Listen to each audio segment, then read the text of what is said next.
যে অসমৰ ভাষিক সংখ্যালঘুসকলৰ ওপৰত যিটো বৰ্বৰ আক্ৰমণ আৰু আক্ৰোশমূলক অত্যাচাৰ, এই অত্যাচাৰটোৰ বিৰুদ্ধে মাত মাতিবলৈ আচলতে আজি আমি সংবাদমেলটোৰ আয়োজন কৰিছো। অসমৰ প্ৰেক্ষাপটত এতিয়া ৰজাগৰীয়া যিটো অত্যাচাৰ চলিছে, সেয়া চিণ্ডিকেট ৰাজেই হওক, সেয়া গৰুসুটিৰ প্ৰকল্পই হওক, সেয়া আচলতে ভাষা আন্দোলনৰ লগত সংগতি ৰাখি ভাষা স্বীকৃতিৰ ক্ষেত্ৰতেই হওক, যিকোনো ক্ষেত্ৰতে গৈ কেনে আপোনাৰ মুছলমানসকলক আচলতে টাৰ্গেট কৰি চৰকাৰখনে নিজৰ কলা অধ্যায়সমূহ ঢাকিবৰ কাৰণে যি যত্ন আৰু প্ৰয়াস কৰিছে, এয়া আচলতে এখন স্বাধীন দেশৰ বাবে আৰু গণতান্ত্ৰিক দেশ এখনৰ বাবে শুভ লক্ষণ নহয় বুলি আমি ভাবো। আপোনালোকে জানে যে গৰুসুটি প্ৰকল্পৰ খেৰগাই যেতিয়া চুৰি হোৱা বুলি প্ৰচাৰ চলিলে আৰু ৰাজ্যৰ প্ৰতাপী মন্ত্ৰী এজন জড়িত থকাৰ পিছত এই কথাটো যেতিয়া পোহৰলৈ আহিলে, তাৰ পিছৰ পৰাই আচলতে অসমৰ কেইবাখন হিন্দু ভাইসকলৰ ধৰ্মীয় অনুষ্ঠান মন্দিৰত গৰু মাংস বিশেষ মাংসটো ওলালে। আকৌ সৌদিনাখন আমাৰ মছজিদত, গুৱাহাটী মহানগৰত মছজিদত বিশেষ মাংস ওলালে, মুছলমানে নোখোৱা মাংস ওলালে। এই যিটো মাংস দি কেনে আচলতে যি ৰাজনীতি কৰিব ওলাইছে, এটা বিশেষ শ্ৰেণীৰ মানুহে এই কামটো কৰি আছে। আৰক্ষীৰ তদন্ত যিখিনি মানুহ এতিয়ালৈকে ৰাজহুৱা কৰিছে অভিযুক্ত বুলি, এই গোটেইখিনি কিন্তু অনামুছলিম হয়। অনামুছলিম হোৱাৰ পিছতো মুছলমানক এই বিশেষ মাংসটো খোৱাৰ বন্ধ কৰাবৰ কাৰণে তেওঁলোকে আমাৰ যিবিলাক গৰু মাংস বিক্ৰী কৰা হোটেল আছিলে, হোটেলৰ কাম কৰা কৰ্মচাৰীসকলক গ্ৰেপ্তাৰ কৰিলে, অথচ প্ৰতিটো হোটেলেই কিন্তু বৈধ হোটেল আছিলে। অসম চৰকাৰৰ যিখিনি দোকান এখন আৰু হোটেল ৰেষ্টুৰেণ্ট চলাবৰ কাৰণে যিখিনি নথি পত্ৰ লাগে, এই গোটেইখিনি নথি পত্ৰ থকাৰ পিছতো সেইসমূহ হোটেলত যাই কেনে হোটেলত কাম কৰা দুখীয়া ল'ৰা ছোৱালীক গ্ৰেপ্তাৰ কৰি তেওঁলোকক যিটো হাৰাশাস্তি দিলে, একমাত্ৰ ৰাজনৈতিক মুনাফা আদায় কৰাৰ কাৰণে আমাৰ মুছলমান ভাইসকলক গ্ৰেপ্তাৰ কৰি জেল হাজতলৈ প্ৰেৰণ কৰিলে। তেতিয়া কিন্তু কোনেও মাত নামাতিলে। আমাৰ হৈ কেনে এতিয়া অসমত আচলতে কোনো ৰাজনৈতিক দল নাই। অসম সাহিত্য সভা নিমাত, অসম সাহিত্য সভাই আমাক এৰি দিলে, অসমৰ বৌদ্ধিক মহলে আমাক এৰি দিলে, অসমৰ আচলতে আমাৰ আদৰ্শ স্বৰূপ ছাত্ৰ সন্থা আছুৱে আমাৰ হৈ মাত নামাতা হল। অথচ আছুৰ যিটো ত্ৰিপাক্ষিক চুক্তি হবে, অসম চুক্তি হৈছিলে, অসম চুক্তিক আখৰে আখৰে পালন হোৱাটো আমি কামনা কৰিছো। আমি কা আন্দোলনত জড়িত হৈছিলো।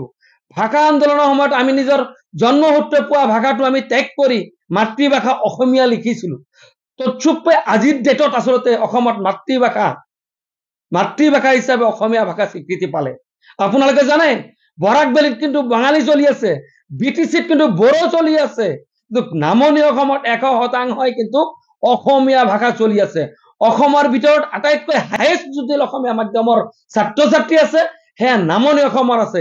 সেবাৰ পৰা যদি আপোনালোকে চাই তথ্যটো লয়, আপোনালোকে তথ্যটো চালে গম পাব যে নাই, নামনি অসমৰ আচলতে ছাত্ৰ ছাত্ৰীসকল অসমীয়া মাধ্যমত বেছি সংখ্যকে আচলতে অসমীয়া মাধ্যমত লিখা পঢ়া কৰে।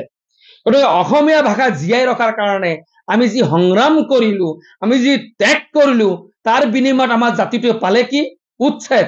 নিজৰ গৃহ ভাঙি পেলোৱা হৈছে, আমাৰ পুৰণি মছজিদসমূহ ভাঙি পেলোৱা হৈছে। আমি ভাৰতবৰ্ষত যিখিনি মানুহ বাস কৰো, আমি হিন্দুৱে হওক, মুছলিমে হওক, জৈনে হওক, খ্ৰীষ্টানে হওক, সকলো মানুহ কিন্তু ধৰ্মৰ প্ৰতি এটা আমাৰ যিটো অন্তৰাত্মাৰ পৰা চেতনা, এই চেতনাটো সকলো ধৰ্মাৱলম্বী লোকৰ আছে। যেনেকে হিন্দুসকলৰ মন্দিৰৰ প্ৰতি বিশ্বাস আৰু আস্থা আছে, ঠিক তেনেকে অসমৰ মুছলমানসকল, ভাৰতৰ মুছলমানসকল কিন্তু মছজিদক পবিত্ৰ স্থান হিচাপে লৈ কেনে কাম কৰি আছে আৰু জীৱন নিৰ্বাহ কৰি আছে।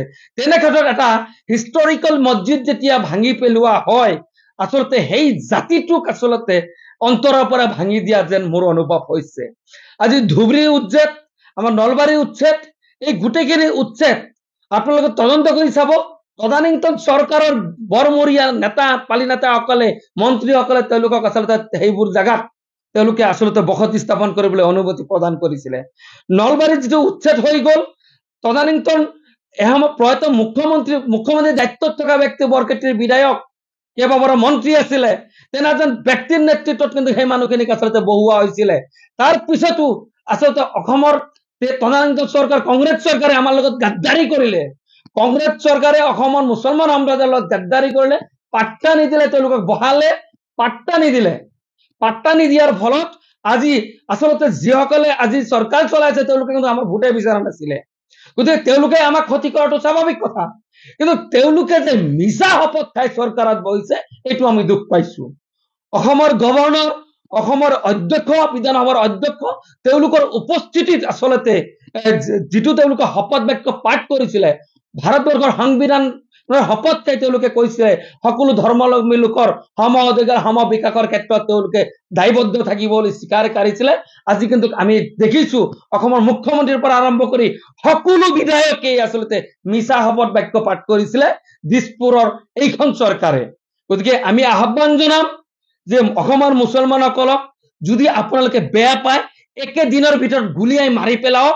এই পুলিচৰ লাঠিৰে কোবাই কোবাই চিৰিয়ালি আচলতে ডেইলি মাৰাতকৈ আপোনালোকে একেদিনাই কওক আমি আপোনাৰ কাপোৰ পিন্ধি আহি থিয় হৈ যাম ৰাজপথত, আমাক গুলিয়াই মাৰি পেলাওক। আমাৰতো বেলেগ কোনো ৰাষ্ট্ৰ নাই, আমাৰতো বেলেগ কোনো ৰাজ্য নাই। আমাৰ পূৰ্বপুৰুষসকলে স্বাধীন আন্দোলনত জড়িত আছিলে। অসমত যিকেইটা আচলতে অসমীয়া জাতিৰ স্বাৰ্থত আন্দোলন হৈছিলে প্ৰতিটো আন্দোলনত আমি সমৰ্থন কৰিছিলো। অসমখন আমাৰ মাতৃভূমি, মাতৃভাষা আমাৰ অসমীয়া। তাৰ পিছতো যদি আমি অসমত আচলতে দ্বিতীয় নহয় তৃতীয় শ্ৰেণীৰ নাগৰিক হিচাপে জীয়াই থাকিব লাগে, আমি জীয়াই নাথাকো। হয় আমাৰ আত্মহত্যা কৰিব লাগিব এতিয়া, অন্যথায় আপোনালোকে আচলতে আমাক গুলিয়াই মাৰি এক কৰক। আমাক এনেকৈ আচলতে আমাৰ নৱপ্ৰজন্ম ছাত্ৰ ছাত্ৰীসকলে এতিয়া খাবলৈ পোৱা নাই, বিদ্যালয়তো বাদ দিয়ক, শিক্ষাতো বাদ দিয়ক, তেওঁলোকৰ মৌলিক অধিকাৰ বঞ্চিত কৰা হৈছে। কোনোবাইতো চৰকাৰী মাটিত বহিছে, তেওঁলোকে চৰকাৰে যদি আচলতে পুনৰ সংস্থাপন দি কেনে আচলতে এই উচ্ছেদ কৰিলে হয় আজি হয়তো আমাৰ এই প্ৰজন্মটোৱে আঘাত নাপালে হয়, তেওঁলোক ধ্বংস নহলে হয়। কাইলৈ এই জাতিটো আমাৰ যিখিনি শিশু আছে তেওঁলোকে যাই কেনে ক্ৰিমিনেল অফেন্স কৰিবলৈ বাধ্য হ'ব, ক্ৰিমিনেল হ'ব, কাৰণ তেওঁলোকে শিক্ষা দীক্ষাৰ পৰা বঞ্চিত হৈ আছে। অসমৰ এজনো আমি ব্যক্তি নাপালো, এজনো এটা সমাজৰ পৰা ওলাই নাহিলে, অনুষ্ঠান ওলাই নাহিলে যে এইসকল আচলতে ভাৰতীয় নাগৰিক, এই লোকৰ ওপৰত আচলতে অত্যাচাৰটো অমানৱীয় অত্যাচাৰ। অখিল গগৈ যিখিনি কথা কৈ আছে, এই অখিল গগৈ আকৌ তেওঁলোকৰ লগত বহি কেনে চাহ খাই তেওঁলোকৰ লগত হাঁহি ধেমালি কৰি আছে। অখিল গগৈক আমি আচলতে এজেণ্ট আখ্যা দিব লাগিব। অখিল গগৈৰ নেতৃত্বত আচলতে আমি কোনো সমাধান আজিলৈকে পাইছো বুলি আমাৰ ধাৰণা নহয়। তেওঁৰ হাতত তথ্য থাকিলে জনাব পাৰে। তেওঁ যিটো এডভোকেচি কৰিবৰ কাৰণে 500 বিঘা মাটি লৈ দিব মুখ্যমন্ত্ৰীৰ লগত আলোচনা কৰিলে, তেওঁ জানিব লাগিছিলে যে অসমত মুছলমানৰ অভিভাৱক স্বৰূপ 31জনকৈ বিধায়ক এতিয়াও জীয়াই আছে, MP জীয়াই আছে। সেইবোৰৰ হয়তো জাতিৰ গাদ্দাৰ, তেওঁলোকে আমাৰ লগত গাদ্দাৰী কৰিছে। বিধায়কসকলৰ কথা আমি বাদ দিছো, আমিতো মৰা নাই। অসমৰ মুখ্যমন্ত্ৰীয়ে যদি অসমৰ মুছলমানক আচলতে উত্তৰণৰ কথা চিন্তা কৰে, অসমত মুছলিম ছাত্ৰ সন্থা আছে, মুছলমান দল সংগঠন আছে, তেওঁলোকৰ লগত নিশ্চিতভাৱে বহিলে হয়। আমি 3বাৰতকৈ বেছি মুখ্যমন্ত্ৰীক সাক্ষাৎ কৰাৰ বাবে আমি পত্ৰ প্ৰেৰণ কৰিছো, এতিয়ালৈকে মুখ্যমন্ত্ৰীক আমাক 1 মিনিট সাক্ষাৎ কৰিবলৈ সময় দিয়া নাই। তাৰ অৰ্থ এইটোৱেই, এই চৰকাৰখনে আচলতে আমাক ভাল নাপায়, আমাৰ দায়িত্ব নলয়। গতিকে চৰকাৰৰ পৰা আমি একোই আশা নকৰো। দেশৰ সংবিধান মতে চৰকাৰখনে কাম কৰিলে আমি ভাল পালোহেঁতেন।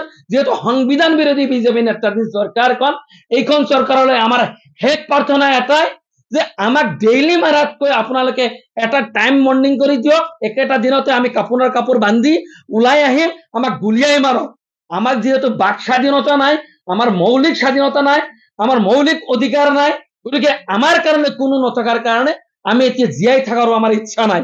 আমাৰ ভাই ভনীসকল কান্দি আছে, আমাৰ মা ভনীসকল বেপৰ্দা হৈ আছে। গতিকে তেনে ক্ষেত্ৰত আমি আচলতে জীয়াই থাকিবলৈ আমাৰ ইচ্ছা নাই।